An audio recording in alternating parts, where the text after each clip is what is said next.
What's one sentence your brain loves to throw at you right before you take action? Good day to you all, and welcome to Bad Day Excellence, the podcast where we turn those tough days into opportunities for growth.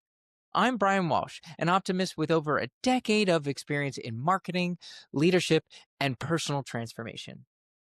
In that time, I have run a marathon, wrote a book, lost over 100 pounds, and met some of the most inspiring people I've ever met. I'm here to help you create clarity, success, and a meaningful life, even when life feels a little chaotic. Every week, we'll dive into the art of habit formation and how you can apply it to your career, parenting, and beyond. Ready to turn a bad day into your next breakthrough? Let's get started.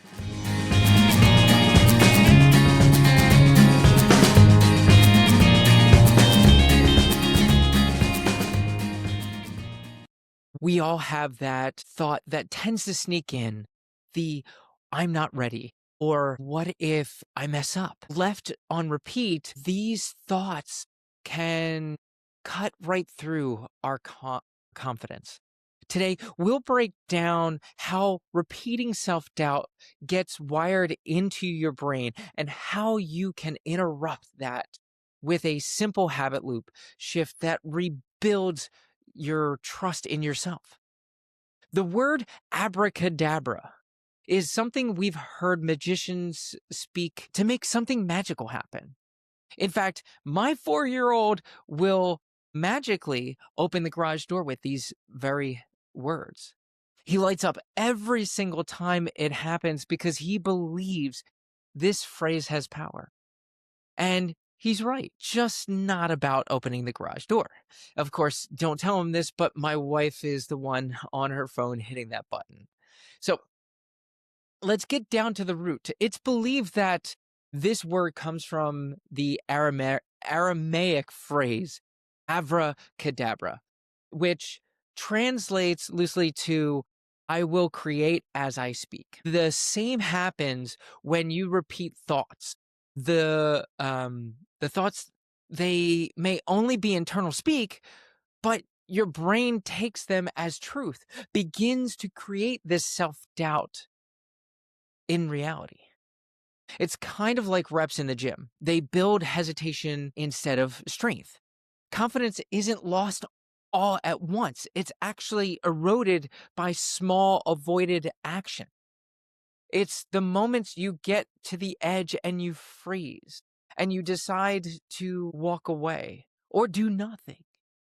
If left unchecked, you're training yourself to see risk as danger. That part of the brain, the amygdala, will fight tooth and nail to keep you safe. So how do we build up a habit of conquering this fear, this self-doubt, so that the next time we take that next step? Just like any habit, it starts with a trigger.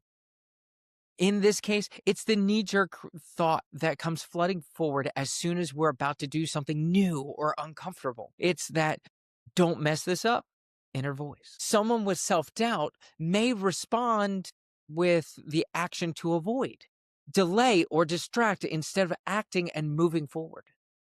Someone might say to themselves, it's not perfect yet, or I need to do a little more research.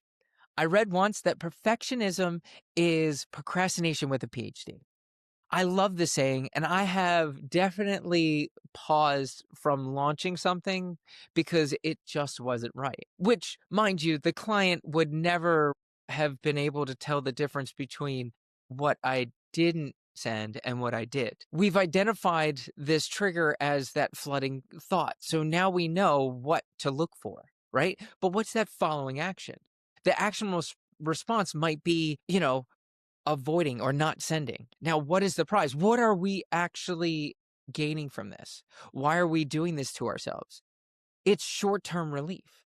Your amygdala, the safety craving part of your brain, is shouting, I don't have to face this. Thank God, right? That's just this release. I get more time. Your brain will reinforce this with dopamine. And this dopamine release is this happy chemical that just says, yay, temporary relief. But more and more it craves it. You tend to just keep getting to the edge and just not taking that step. Sometimes you need people to push you. Sometimes you need to push yourself, like that idle hand, hit the button, right? Your brain continues to reinforce itself with that dopamine. And you begin to avoid all of these tasks and you're basically avoiding all failure or rejection.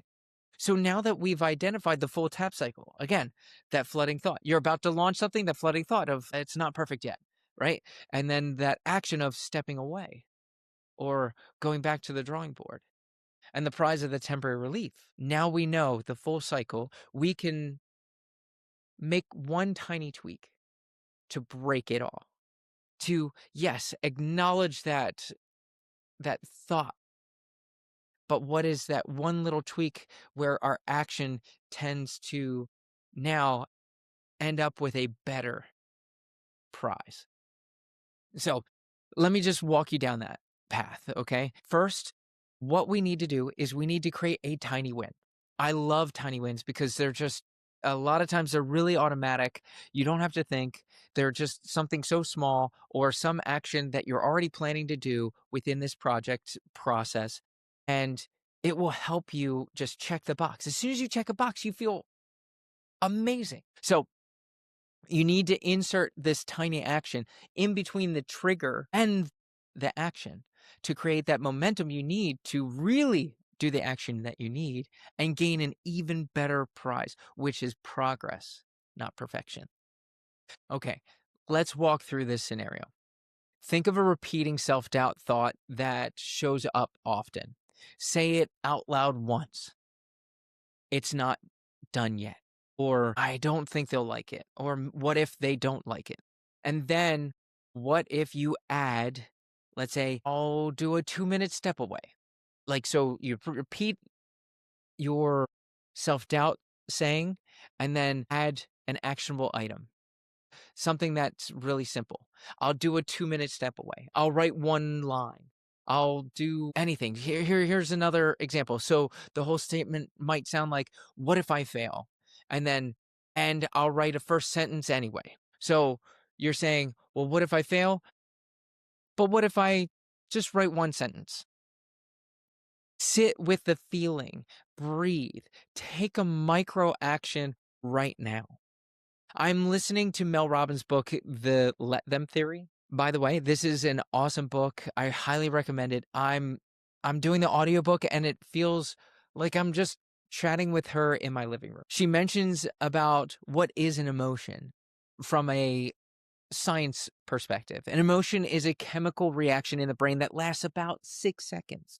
So if you can ride that 6-second wave of self-doubt and let it pass, you perform your tiny win and you will build that new habit of resilience. What are some examples in the wild? So let's take work. You've got work. Could be sending that email draft instead of perfecting it forever. At home, about like parenting, right? Try a small, tiny experiment with your kids if you feel uncertain. I just bought a bell. And the idea behind the bell is that every time that we have an awesome time at home playing games or something like that, or having fun, or maybe my oldest aces a test or whatever, we'll ring the bell. And so like we're trying a tiny experiment. It's all about reinforcing the good behavior, the good, joyous times and experiences that we want to have. And so it's an experiment. Health. Start the workout with one stretch, even when you don't want to do it, even when your brain says skip. I have a whole routine. I did a whole podcast about this.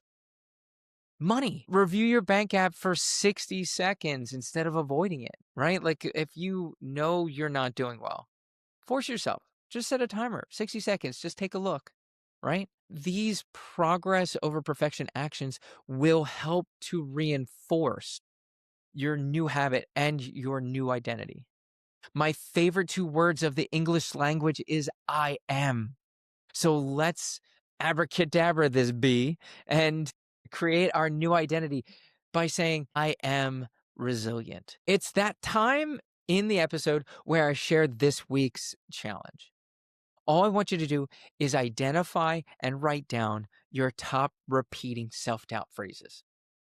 Just identifying and writing them down, you make so much more progress with building up your confidence because now you're aware of these phrases. And moving forward, you can't help but progress towards your new and improved self. If you've enjoyed this episode, hit that subscribe button and please leave a review, comment, or if you are feeling feisty, go on Spotify, Apple Podcasts, or iHeartRadio, or anywhere else you may listen to podcasts and hit that 5-star button because ratings, comments, shares, these are all forms of showing love, not just to me, but to others, because together we will spread our good vibes on people's bad days.